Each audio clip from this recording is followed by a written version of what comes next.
ಜಕ್ಕಲಿಯಲ್ಲಿ 40 ವಾಡ ವೀರೇಶ್ವರ ಶರಣರ ಪುರಾಣ ಪ್ರವಚನ ಮದುವೆಯ ಸಂಭ್ರಮ. ನರೇಗಲ್ ಸಮೀಪದ ಜಕ್ಕಲಿ ಗ್ರಾಮದ ಹಾಲಕೆರೆ ಶಾಖಾ ಶ್ರೀ ಅನ್ನದಾನೇಶ್ವರ ಜಾತ್ರಾ ಮಹೋತ್ಸವದ ಅಂಗವಾಗಿ ತಿಂಗಳ ಪರ್ಯಂತವಾಗಿ ನಡೆದಿರುವ ದ್ಯಾಂಪುರ ಚನ್ನಕವಿ ವಿರಚಿತ 40 ವಾಡ ಶ್ರೀ ವೀರೇಶ್ವರ ಶಿವಶರಣರ ಪುರಾಣ ಪ್ರವಚನದಲ್ಲಿ ಬರುವ ಮದುವೆ ಸನ್ನಿವೇಶ ಸೋಮವಾರ ಅದ್ದೂರಿಯಾಗಿ ನಡೆಯಿತು. ಮದುವೆ ನಿಮಿತ್ತ ರವಿವಾರ ಮತ್ತು ಸೋಮವಾರ ಊರಲ್ಲಿ ಸಡಗರ ಸಂಭ್ರಮ ಮನೆ ಮಾಡಿತು. ಸದ್ಭಕ್ತರೆಲ್ಲರೂ ಹಣೆಯ ಮೇಲೆ ವಿಭೂತಿ ಲೇಪಿಸಿದ್ರು. ಗಂಡಸರು ತಲೆಗೆ ರಟ್ಟಿನ ಟೋಪಿಗೆ ಹಾಗೂ ರುಮಾಲು ಸುತ್ತಿಕೊಂಡಿದ್ರು. ಹೆಣ್ಣು ಮಕ್ಕಳು ತಲೆಗೆ ಹೂವು ಮುಡಿದುಕೊಂಡು ಜರದಾರಿ ರೇಷ್ಮೆ ಸೀರೆಯನ್ನು ಉಟ್ಟು ಕೊರಳಿಗೆ ಬಂಗಾರದ ಆಭರಣಗಳನ್ನು ತೊಟ್ಟು ಕಣ್ಮನ ಸೆಳೆದ್ರು. ಊರಿನ ಅರ್ಧ ಭಾಗದ ಭಕ್ತ ವೃಂದ ಗಂಡಿನ ಕಡೆಯವರಾಗಿ ಹೆಣ್ಣಿನ ಕಡೆಯವರಾಗಿ ಬಂದು ಬಾಂಧವರಾಗಿ ಭಾಗವಹಿಸಿ ವಿಶಿಷ್ಟತೆ ಮೇಲಿದ್ರು. ಮದುವೆ ದಿಬ್ಬಣ, ಮಾಂಗಲ್ಯ ಧಾರಣ, ಅಕ್ಷತೆಯಿಂದ ಹಿಡಿದು ವಿವಾಹ ಸಮಾರಂಭದ ಎಲ್ಲಾ ಕಾರ್ಯಕ್ರಮಗಳಲ್ಲಿ ಇಲ್ಲಿ ಅತ್ಯಂತ ವಿಧಿವತ್ತಾಗಿ ನಡೆದವು. ಈ ಸನ್ನಿವೇಶಕ್ಕೆ ಇಡೀ ಗ್ರಾಮವೇ ಸಾಕ್ಷಿಯಾಗಿತ್ತು. ಕನ್ಯಾ ನೋಡುವ ಕಾರ್ಯಕ್ರಮ. ಇನ್ನು ಊರಿನ ಶ್ರೀ ವೀರಭದ್ರೇಶ್ವರ ಭಾಗದ ಸದ್ಭಕ್ತರು ಗಂಡಿನ ಕಡೆಯವರಾಗಿ ರವಿವಾರ ಸಂಜೆ ಗ್ರಾಮದ ಶ್ರೀ ಕಲ್ಮೇಶ್ವರ ದೇವಸ್ಥಾನಕ್ಕೆ ಕನ್ಯಾ ನೋಡಲು ಆಗಮಿಸಿದರು. ಬಳಿಕ ಅವರನ್ನ ಹಳ್ಳಿಯ ಪದ್ಧತಿಯಂತೆ ಹೆಣ್ಣಿನ ಕಡೆಯವರು ಅವರಿಗೆ ಕೈಕಾಲು ಮುಖ ತೊಳೆಯಲು ನೀರು ಕೊಟ್ಟು ಬರಮಾಡಿಕೊಂಡ್ರು. ಕ್ಷಣ ಹೊತ್ತು ಅವರೆಲ್ಲರೂ ವಿಶ್ರಮಿಸಿದ ಬಳಿಕ ಉಭಯ ಕುಶಲೋಪರಿ ನಡೆಸಿದ್ರು. ನಂತರ ಉತ್ತರ ಮತ್ತು ಪೂರ್ವಾಭಿಮುಖವಾಗಿ ವಿಶೇಷವಾಗಿ ಅಲಂಕರಿಸಲಾಗಿದ್ದ ಎರಡೂ ಗೊಂಬೆಗಳಿಗೆ ಹೆಸರುಗಳನ್ನು ಇಟ್ಟು ಕೂರಿಸಿದ್ರು. ಸಾಂಪ್ರದಾಯಿಕವಾಗಿ 40 ವಾಡದ ವರಶ್ರೇಷ್ಠ ವೀರೇಶ್ವರ ಶರಣರಿಗೆ ಸಿಂಗರಿಸಿದ್ದ ವಧು ಶರಣೆ ಗುರುದೇವಿ ತಾಯಿ ಕನ್ಯಾಮಣಿಯನ್ನ ತೋರಿಸಿದ್ರು. ಆಗ ಅಲ್ಲಿ ಸೇರಿದ್ದ ವರನ ಕಡೆಯ ಗುರು ಹಿರಿಯರು, ನಮಗೆ ನಗು ಮೊಗದ ಚೆಲುವೆ ಮನಸ್ಸಿಗೆ ಬಂದಿದೆ ಅಂತ ವರೋಪಚಾರ ಮಾತನಾಡಿ ಕನ್ಯಾದಾನ ಮಾಡ್ರಿ, ನಾಳೆ ತಾವುಗಳು ಎಲ್ಲರೂ ಬಂದು ಮಾತುಕತೆ ಮಾಡಿಕೊಂಡು ಹೋಗಬೇಕು ಅಂತ ಆಹ್ವಾನ ನೀಡಿದ್ರು. ವರನ ಮನೆತನ ನೋಡುವ ಕಾರ್ಯಕ್ರಮ. ಇನ್ನು ಮಾರನೇ ದಿನ ಸೋಮವಾರ ಸಂಜೆ ಊರಿನ ಅರ್ಧ ಭಾಗದ ಭಕ್ತರು ವಧುವಿನ ಕಡೆಯವರಾಗಿ ವಿವಿಧ ವೇಷಭೂಷಣಗಳನ್ನು ಧರಿಸಿ ಶ್ರೀ ವೀರಭದ್ರೇಶ್ವರ ದೇವಸ್ಥಾನಕ್ಕೆ ತೆರಳಿ ಭಕ್ತಿ ಭಾವದಿಂದ ಸಂಪ್ರದಾಯದಂತೆ ಕನ್ಯಾದಾನವನ್ನ ಮಾಡಿದ್ರು. ಇನ್ನು ವರೋಪಚಾರ. ಈ ವಿವಾಹಕ್ಕೆ ವಧುವಿಗೆ 5 ಸೀರೆ, 9 ಕಣ ತಾಳಿ, ಮೂಗುತಿ, ಮಡಿ ಉಂಗುರ ಮತ್ತು ಕಾಲುಂಗುರವನ್ನು ವರನ ಕಡೆಯ ಭಕ್ತರು, ವರನಿಗೆ 1 ಜೊತೆ ದೋತ್ರ, ಪ್ಯಾಂಟ್, ಶರ್ಟು, ಬಾಂಡೆ ಸಾಮಾನುಗಳನ್ನು ವಧುವಿನ ಕಡೆಯ ಭಕ್ತರು ಕಾಣಿಕೆ ರೂಪದಲ್ಲಿ ನೀಡಿದರು. ಇನ್ನು ಅದ್ದೂರಿಯಾಗಿ ನಡೆದ ಮೆರವಣಿಗೆ. ಅಂದು ರಾತ್ರಿ 8ಕ್ಕೆ ವಧುವಿನ ಕಡೆಯ ಬಂಧುವಾಗಿ ಹಿರಿಯರಾದ ಶೇಖಪ್ಪಣ್ಣರ ಮೇಟಿಯವರ ನೇತೃತ್ವದಲ್ಲಿ ಅಪಾರ ಸಂಖ್ಯೆಯ ಭಕ್ತರು ಶ್ರೀ ಬಸವೇಶ್ವರ ದೇವಸ್ಥಾನದಿಂದ ಗ್ರಾಮದ ಪ್ರಮುಖ ಬೀದಿಗಳಲ್ಲಿ ವಧು ಮತ್ತು ವರರನ್ನ ಅಲಂಕರಿಸಿ ಮಾಡಿದ್ದ 2 ಕಾರುಗಳಲ್ಲಿ ಕೂರಿಸಿ ಬ್ಯಾಂಡ್ ಬಾಜಿ ವಾದ್ಯ ವೈಭವಗಳೊಂದಿಗೆ ಮೆರವಣಿಗೆ ಮೂಲಕ ವಿಶೇಷವಾಗಿ ನರೇಗಲ್ನ ಹೆಣ್ಣಿನ ವೇಷಭೂಷಣ ಧರಿಸಿದ ವಿನಾಯಕ ಅಥಣಿ ವೀರೇಶ ನರೇಗಲ್ ಕಣ್ಮನವನ್ನು ಕೂಡ ಸೆಳೆದರು. ಎಲ್ಲ ಒಂದು ಮೆರವಣಿಗೆಯೊಂದಿಗೆ ಶ್ರೀ ಅನ್ನದಾನೇಶ್ವರ ಕಲ್ಯಾಣ ಮಂಟಪಕ್ಕೆ ಕರೆತರಲಾಯಿತು. ಇನ್ನು ವಿವಾಹ ಸಮಾರಂಭ, ಮಾಂಗಲ್ಯ ಧಾರಣೆ. ವಿಶೇಷವಾಗಿ ಮಂಟಪದಲ್ಲಿ ಅಲಂಕರಿಸಲಾಗಿದ್ದ ವರ ವೀರೇಶ್ವರ ಶರಣ ವಧು ಗುರುದೇವಿ ಮಾತೆ ಗೊಂಬೆಗಳಿಗೆ ದೇವರ ಸ್ವರೂಪ ಅಂತ ಭಾವಿಸಿ ಸಾಂಪ್ರದಾಯಿಕವಾಗಿ ಶರಣಯ್ಯ ಹಿರೇಮಠಯವರ ನೇತೃತ್ವದಲ್ಲಿ ಗುರುಲಿಂಗಮೂರ್ತಿ ಮಂಟಯ್ಯನ್ ಮಠ ಇವರು ಪೌರೋಹಿತದಲ್ಲಿ ಶಾಸ್ತ್ರೋಕ್ತವಾಗಿ ಮಂತ್ರ ಪಠಣದೊಂದಿಗೆ ಮದುವೆ ಕಾರ್ಯ ನೆರವೇರಿಸಲಾಯಿತು. ವಿವಾಹ ಸಮಾರಂಭದ ನಿಮಿತ್ತ ಸದ್ಭಕ್ತರು ಕೈಗೊಂಡ ಗಂಡು ಹೆಣ್ಣಿನ ಗೊಂಬೆಗಳ ಮದುವೆ ಕಾರ್ಯ ಮೇಲ್ನೋಟಕ್ಕೆ ನಿಜವಾಗಿ ನಡೀತಾ ಇದೆ ಏನೋ ಎಂಬುವಂತಿತ್ತು. ಇದನ್ನ ನೋಡ್ಲಿ ಅಂತಾನೆ ಸಾಕಷ್ಟು ಭಕ್ತರು ತಂಡೋಪತಂಡವಾಗಿ ಆಗಮಿಸಿದ್ರು. ಸಂದರ್ಭದಲ್ಲಿ ಒಂದು ವಿಷಾದ ಸಂಗತಿ ಏನಂದ್ರೆ, ಇಂತಹ ಕೀರ್ತನೆಗಳು, ಪುರಾಣ ಪುಣ್ಯ ಕಥೆಗಳು ಟಿವಿ ಮೊಬೈಲ್ ಹಾವುಗಳಿಂದ ನಶಿಸಿ ಹೋಗ್ತಾ ಇವೆ. ಇದೊಂದು ಕೂಡ ವಿಷಾದದ ಸಂಗತಿ. ಈ ಅನ್ನದಾನೇಶ್ವರ ಶ್ರೀ ಮಠದಲ್ಲಿ ಪ್ರತಿ ವರ್ಷ ಮಹಾತ್ಮರ ಪುರಾಣ ಪ್ರವಚನ ನಡೆಸೋದ್ರಿಂದ ನಮ್ಮ ಮುಂದಿನ ಪೀಳಿಗೆ ಕೂಡ ಆಧ್ಯಾತ್ಮಿಕ ಜ್ಞಾನ ತಿಳಿಸುವುದು ಉದ್ದೇಶ ಹೊಂದಲಾಗಿದೆ ಅಂತ ತಿಳಿಸಿದ್ರು. ಕಾರ್ಯಕ್ರಮದ ಬಳಿಕ ಗೋಧಿ ಹುಗ್ಗಿ, ಅನ್ನ ಸಂತರ್ಪಣೆ, ದಾಸೋಹ ಸೇವೆ ತುಂಬಾ ಯಶಸ್ವಿಯಾಗಿ ನಡೆಯಿತು. ವರದಿ ಅಂದಪ್ಪ ಮಾದರ್, ರಾಷ್ಟ್ರಕ್ರಾಂತಿ ನ್ಯೂಸ್, ರೋಣ.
ಆರಾಮಿರ್ರಿ ನೋಡಪ್ಪ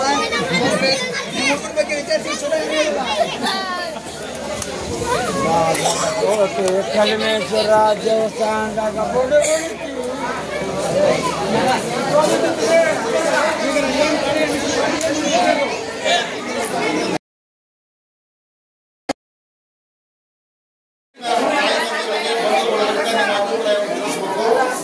ಮತ್ತು ನಾಳೆ ನೀವು ಒಪ್ಪಿಗೆ ಕೊಟ್ಟರೆ ನಾಳೆ ಮಂತ್ರ ನೋಡಕ್ಕೆ ಹೊರ ದಯವಿಟ್ಟು ನಮ್ಮ ಗಂಡಿನ ಬಳಗದ ಹಿರಿಯರು ಮತ್ತು ನಮ್ಮೆಲ್ಲ ತಾಯಿಗಳು ಕನ್ಯಾ ಬಂದು ಕೂತಿದ್ದಾಳೆ. ನೀವೇನಾದ್ರು ಮಾತಾಡಿಸೋದಿದ್ರೆ ಮಾತಾಡೋದು.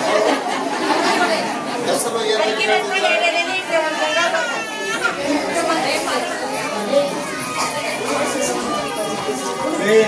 ಹೆಸರೇನು?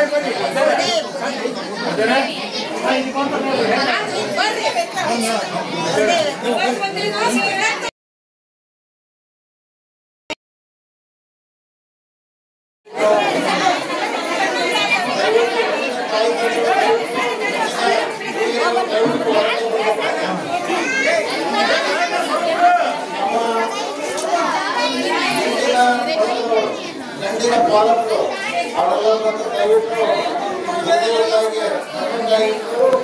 ನೋಡಿ ನಿಮ್ಮ ಅಭಿಪ್ರಾಯವನ್ನು ಗಂಡಿನ ತಾಯಿ ಜೊತೆಗೆ ಅವರು ದಯವಿಟ್ಟು ಎಲ್ಲರೂ ಶಾಂತಿಯನ್ನು ಕಾಪಾಡ್ತಾರೆ. ದಯವಿಟ್ಟು ಎಲ್ಲರೂ ಶಾಂತಿಯನ್ನು ಕಾಪಾಡಿಕೊಂಡು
ಅವ್ರು ಕೇಳ್ತಾರೆ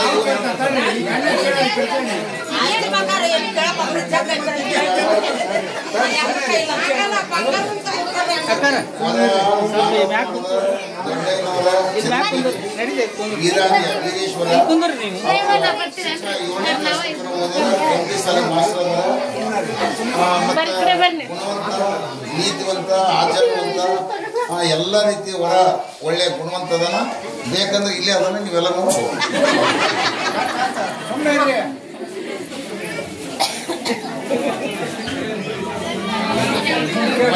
ಎಲ್ಲ ಕನ್ಯಾ ಮನಸ್ಸಿಗೆ ಮಾತಾಡಲಿಕ್ಕೆಲ್ಲ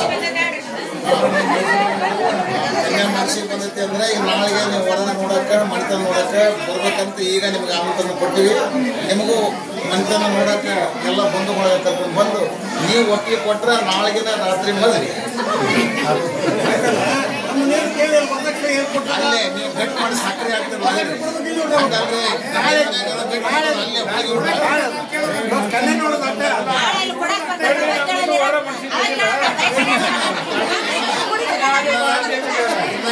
ತಾಯಿ ತಂದೆಗೆ ವರ ನೋಡೋದೈತಲ್ರಿ ನಮ್ಮ ಮನಸ್ಸಿಗೆ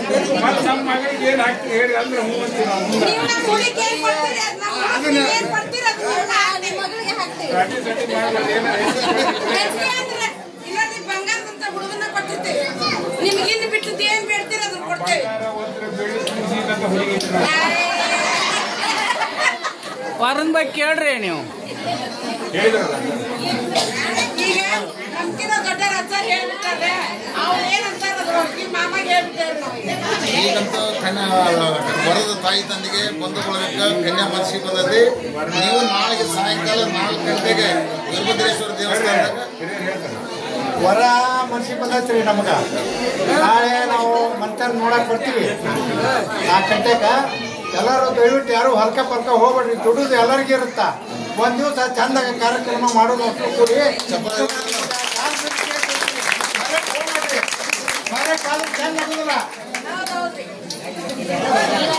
ದಯವಿಟ್ಟು ಈಗ ಕನ್ಯಾ ಅಂತ ಮನಸ್ಸಿಗೆ ಬಂದೈತಿ. ನಾಳೆಗೆ ಮಂತ್ರ ನೋಡಕ್ಕೆ ವರ ನೋಡಕ್ಕೆ ಆ ಬಂಧು ಬಳಗ ಎಲ್ಲ ಕರ್ಕೊಂಡು ನಾಳೆಗೆ ಸಾಯಂಕಾಲ 3:30 ಹಿಂಗೆ ಬರ್ತಾರೆ. ದಯವಿಟ್ಟು ನಮ್ಮ ಹಿರಿಯರು ಹೇಳಿದಂಗೆ ನಾಳೆಗೆ ಎಲ್ಲರೂ ನಿಮ್ದು ಏನೋ ಕೆಲಸ ಹೋಗ್ರಿ, ಆದ್ರೆ 2 ಗಂಟೆ ಒಳಗಾಗಿ ಎಲ್ಲರೂ ಕೆಲಸ ಮುಗಿಸ್ಕೊಂಡು ಬರಬೇಕು. ಈ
ಲಕ್ಷ ರೂಪಾಯಿ 1 ಲಕ್ಷ ಕೇಳಕತ್ತೀವಿ.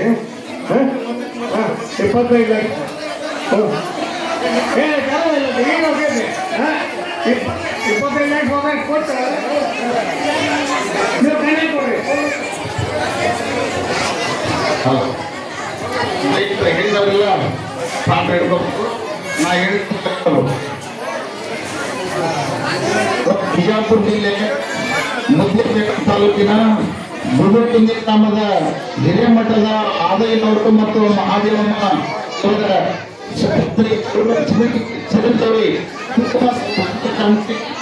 ಗುರುದೇವಿ ನಾಗತ್ವಾಡ ಗ್ರಾಮದ ಕಂಠಿ ಮಠದ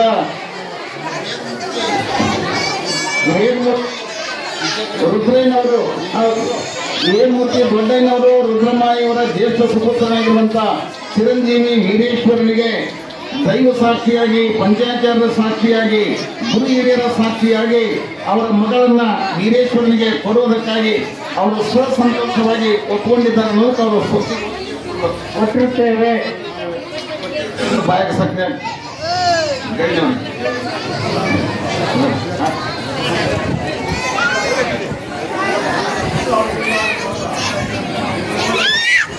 ದೈವ ಸಾಕ್ಷಿಯಾಗಿ, ಗುರು ಹಿರಿಯರ ಸಾಕ್ಷಿಯಾಗಿ, ಪಂಚಾಚಾರ್ಯ ಸಾಕ್ಷಿಯಾಗಿ, ವೀರಭದ್ರೇಶ್ವರ ಕಲ್ಮೇಶ್ವರ ಸಾಕ್ಷಿಯಾಗಿ ಗುರುದೇವಿ ಎಂಬ ಕನ್ಯೆಯನ್ನ ಚಿರಂಜೀವಿ ವೀರೇಶ್ವರನಿಗೆ ಕೊಡುವುದಕ್ಕಾಗಿ ಬಂಧು ಬಳಗ ಗುರು ಹಿರಿಯರು ಎಲ್ಲರೂ ಸಹಸಂತೋಷದಿಂದ ಒಪ್ಪಿಕೊಂಡು ಸಕ್ರಿಯನ್ನು ಈಗ ಬಾಯಿಗೆ ಸಿಹಿ ಮಾಡಿದ್ದಾರೆ.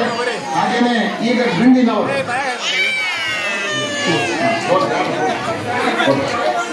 ಅಲ್ಲಿ ಹೇಳ್ತಾರೆ ಬಿಜಾಪುರ ಗ್ರಾಮದ ತಾಲೂಕು ನಾಗತ್ವಾಡ ಗ್ರಾಮದ ಕಂಠಿ ಮಠದ ದೊಡ್ಡಯ್ಯ ರುದ್ರಾಂಬೆಯರ ಜ್ಯೇಷ್ಠ ಸುಪುತ್ರನಾದ ಚಿರಂಜೀವಿ ವೀರೇಶ್ವರನಿಗೆ ಗುರು ಹಿರಿಯರ ಸಾಕ್ಷಿಯಾಗಿ, ದೈವ ಸಾಕ್ಷಿಯಾಗಿ, ಪಂಚಾಚಾರ್ಯ ಸಾಕ್ಷಿಯಾಗಿ, ವೀರಭದ್ರೇಶ್ವರ ಸಾಕ್ಷಿಯಾಗಿ, ಪರಮೇಶ್ವರನ ಸಾಕ್ಷಿಯಾಗಿ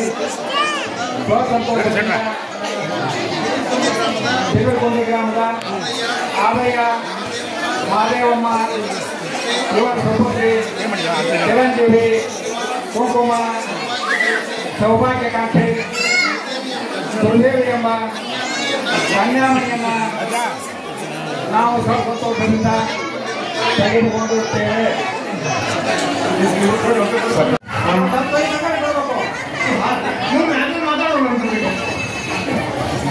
ಈಗ ನಮ್ಮ ಹೆಣ್ಣಿನವರು ಈಗ ನೀವೆಲ್ಲ ವರ ಮಂತ್ರ ನೋಡಿದ್ದೀರಿ. ನಿಮಗೂ ವರ ಮನಸ್ಸಿಗೆ ಬಂದಿದ್ರೆ ದೈವಕ್ಕೆ ಮನಸ್ಸಿಗೆ ಬಂದಿದ್ದಂದ್ರೆ ತಾವೆಲ್ಲ ಒಪ್ಪಿಗೆಯನ್ನು ಸೂಚಿಸ್ತೀವಿ. ಎಲ್ಲ ಗುರುಗಳಿಗೂ ಹೇಳಿಕೊಳ್ಳುವುದೇನೆಂದರೆ, ನಮಗೆ ವರ ಮನಸ್ಸಿಗೆ ಬಂದಿರುತ್ತದೆ, ಊಟ ಬೇಗನೆ ಹಾಕಿರಿ, ಏನೂ ಕೊಡುವುದಿಲ್ಲ. ನೀವೆಲ್ಲ ಕೊಡ್ತಬೋದಾದ್ಮೇಲೆ ಊಟಗಳು